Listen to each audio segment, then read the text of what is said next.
हुज़ूर कोई ऐसा अमल इरशाद फरमाएं जिससे बंदा रूहानियत की मनाजिल तय करता चला जाए। बैठे बैठे तो नहीं हो सकता, इसके लिए तो मुजाहदात करने पड़ेंगे। मुजाहदात हुज़ूर अब मतलब मेहनत करनी पड़ेगी, कोशिशें करनी पड़ेंगी, सोहबतें हों। अब आजकल ऐसी सोहबतें भी नायाब सी हैं और हैं भी तो शनाख्त नहीं है, पहचान हर एक को नहीं होती और वो फिर फंस जाते हैं। फलां भाई बाबा है, वो बड़ा पहुंचा हुआ है, उसके पास गए तो फिर पता चला कि वो किसी और रास्ते पर निकाल कर पहुंचा दिया गई और हालात बहुत ख़राब हैं। तो इसलिए मैं तो ये अर्ज़ करूँगा कि दावत इस्लामी के दीनी माहौल से बेहतर माहौल शायद ही मिले आपको, उसके साथ वाबस्ता रहें और मुताला करें, कुरान करीम की तफसीर पढ़ें।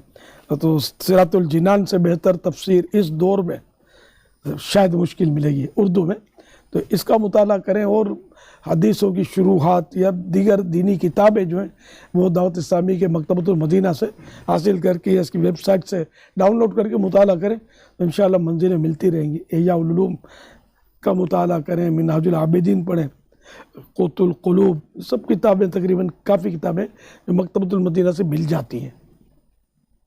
अच्छी सोबत इख्तियार करें और अच्छी सोबत की पहचान भी इख्तियार करें।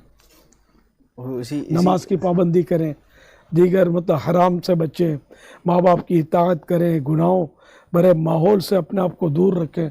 अब फिल्में ड्रामे देखता हो, जब देखो तो सोशल मीडिया पे लगा पड़ा है और इधर उधर के मतलब मनाजिर देख रहा है गंदे गंदे, और रूहानियत की मंजिल भी तय करना चाहता है।